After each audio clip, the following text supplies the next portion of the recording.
नमस्कार, मी हरीश शांताराम बावळकर वरल्याळी येथे राहतो आहे.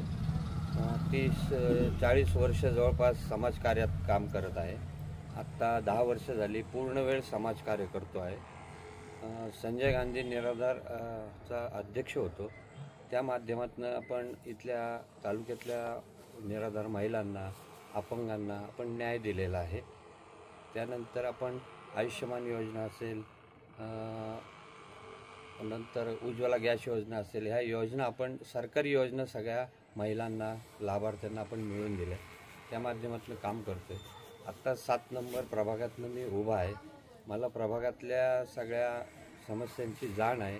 प्रभागात असणाऱ्या पार्किंगच्या समस्या, प्रभागात असणाऱ्या एकूण छोट्या छोट्या गल्ल्या, तिथं असणारे रोड, तिथं असणाऱ्या काय गटार योजना, कमी दाबाने पाणी येणे, अशुद्ध पाणी, याविषयीच्या मला संपूर्ण कल्पना आहे.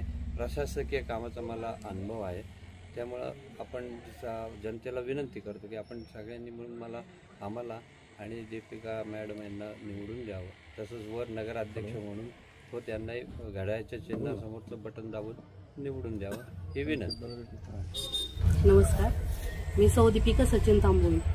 मी एक समाजसेविका गृहिणी पण आहे. त्यामुळे उत्तम नियोजन हे माझ्या रक्तातच आहे. बस मी एवढं सांगू शकते. आणि आम्ही जे आता उतरलोय, आमच्यावर जो विश्वास दाखवला गेला पक्षाने, तो आम्ही विश्वासाने त्यावर हे करून दाखवू, एवढीच आम्ही ग्वाही देतो. त्यामध्ये महिलांच्या समस्या, इथे छोट्या छोट्या गोष्टी आहेत. म्हणजे ही एक मी लहानाची मोठी इथेच झालेली आहे. त्यामुळे आमच्या समस्या काय हे आत्तापर्यंत आम्ही प्रत्येक वेळेस करत आलो, पण त्या नाही झाल्या. ह्या आम्हाला पूर्ण करायच्या. पहिलं आमचं असे रस्ते बनवणे. गणपती मंदिराचा रस्ता झाला, वरल्याळीच्या आत्ता रस्त्याची अवस्था तुम्ही बघताय, तो रस्ता झाला. महाजनवाडीतला रस्ता झाला, तिथला एक रोड आहे. हे मेन रोड आमचे टार्गेट. आम्ही पहिली ती कामं करणार. त्याच्यानंतर सोलर आहेत काही ठिकाणी, ज्या इथे गल्ली बोळी भरपूर आहेत, याला 7 बोळ किंवा असं धरलेलं जातं. त्याच्यामध्ये लाईटचा इतका प्रॉब्लेम आहे की तिथे लाईट नसते. तिथे सोलर ऊर्जा, त्याच्यानंतर तिथे ब्लॉक सिस्टीम आहेत. बाकीच्या गोष्टी पाहिल्या गेल्या तर तिथे काही ठिकाणी कचऱ्याची गाडी जात नाही. त्यासाठी त्यांना घनकचऱ्याचं किंवा दोन्ही याचं नियोजन करणं हे आमचं आहे. अजून बाकीचं मी एक सांगू शकते. जसं तुम्ही बोलले पाण्याचा प्रश्न, इथे कमी दाबाचंच पाणी आहे. पण आता आम्ही ह्या आमच्या याच्यामध्ये आम्ही असं तुम्हाला एक शाश्वती देतो की 30 लाख लिटरची टाकी बांधण्याचं एक आश्वासन आम्ही तुम्हाला देतो. आणि ते लवकरच चालू करू हे पण मी तुम्हाला सांगते. अजून एक आहे की सरप्राईजच असेल हे.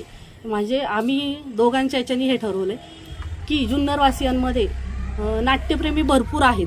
त्यांच्यासाठी एक नाट्यगृहाची आम्ही वरती जिल्हास्तरीयवर घोषणा करू, बोलू, त्यांना सांगू की आमचा प्रस्ताव, आमचा एक विजन ते पण आहे. हे तुम्हाला आम्ही डायरेक्टली सांगतो. बस आम्ही अजून काही नाही. मग ज्यावेळेस होईल तेव्हा करूनच दाखवू ही आमची ग्वाही तुम्हाला देतोय.